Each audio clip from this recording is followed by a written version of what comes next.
Now, you mentioned Michigan. We spent 10 minutes before we hit record today trying to go through Big Ten tiebreaker scenarios, which not even Big Ten Big Ten divisional. Big Ten divisional tiebreaker scenarios, which are nuts. Yeah. Crazy. You're going all the way down to like the 5th or 6th or 7th tiebreaker in order to decide this thing, depending on what goes right and what goes wrong. Yeah. The teams that I want to compare here, you already mentioned Michigan. Let's throw Ohio State in the mix. Let's also throw Penn State in the mix. So the way things stand right now, strength of schedule, just on that number alone, Michigan 111th in the nation, Penn State 81st in the nation, Ohio State the clear winner at time of recording. Again, it's Monday, November 6th. A lot's going to happen over the next 3 weeks. Ohio State is 20th.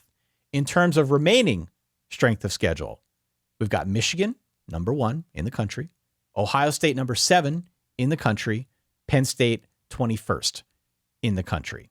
Both Penn State and Ohio State and Michigan have games against one another. So things are going to break here as we go down the stretch in the Big Ten East.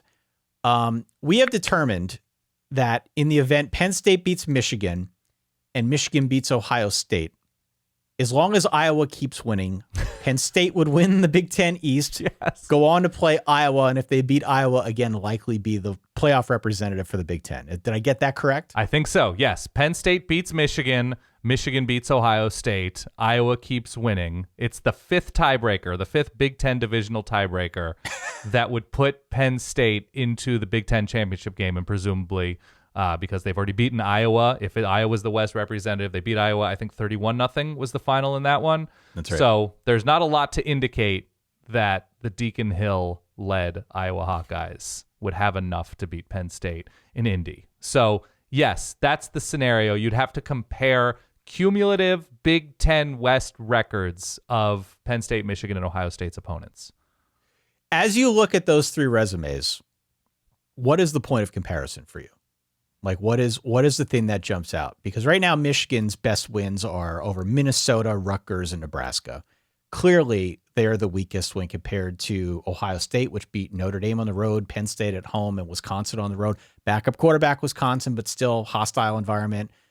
Even Penn State's got a win over Iowa. They beat Maryland on the road, hammered Maryland on the road, and had that win opening weekend against West Virginia at home. So clearly the strength of those wins is better than what Michigan's got. But it does sort of go back into this conversation that I've been having for a long time with Michigan. But like, you compare schedule versus you compare quality of wins or just quality of team. Yes. Whatever that unofficial stat is. And Michigan, to my eye, has taken care of business better than almost everybody in the country. Yes, the TCB index, taking care of business index from Michigan, is extraordinarily strong just in terms of meeting or surpassing expectations against below average opponents. Of those 3 teams, if we are comparing what could be by the end of the year, Ohio State, short of them getting destroyed by Michigan, right? Then it's a different conversation if they lose that game 49-17 or something like that. Short of that happening, they are the team that's best positioned, obviously, win and you're in, and lose close to Michigan, and the rest of the sport sets up that a one-loss non-conference champion can get in. Ohio State is best positioned because of how they've played. So in this scenario, because of how Penn State didn't play against Ohio State, because of how Penn State has struggled at times against clearly inferior opponents. You look at the Indiana game, you look at the Northwestern first half. Look, we're sort of on the margins here.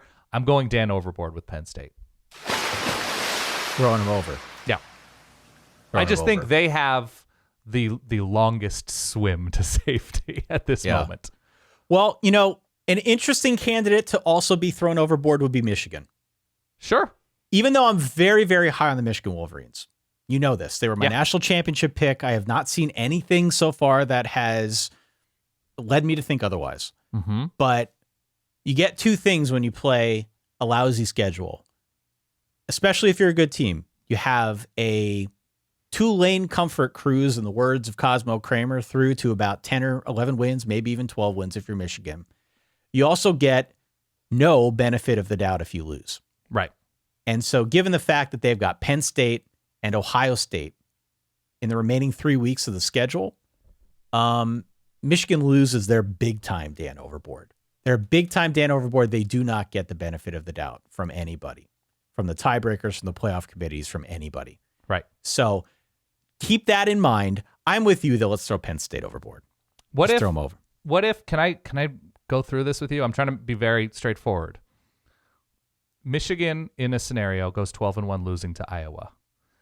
Is the strength of what Michigan has... Listen to me. Listen to this chaos. The chaos theory. Yes. Michigan at 12-1. 12-0 running the table, beating Penn State, Ohio State. 2 great wins. Losing to Iowa. Not a great loss. But you might be talking about 10-2 Iowa? You would be. Or 11-2 Iowa in that moment. Right. How do you does Michigan find themselves in a TCU situation where they can get into the playoff with running the table then losing the conference championship game like TCU did last year? Now, obviously, the rest of the sport, and I'm not going to go, contender by contender, but Michigan in that scenario as a non-champ losing to an 11-win team, are you giving them benefit of the doubt? I guess I'd have to give you a just one team, right? 12-1. This is you decide Dan overboard here. 12-1 non-champ Michigan. We have 3 surefire teams in. 12-1 non-champ Michigan. 12-1 champ Oregon. Oregon. Yeah, I knew you were going to say Oregon.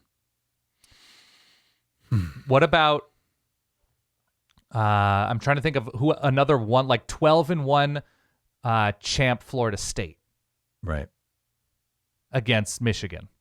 12-1 non-champ Michigan. I mean, if you compare resumes.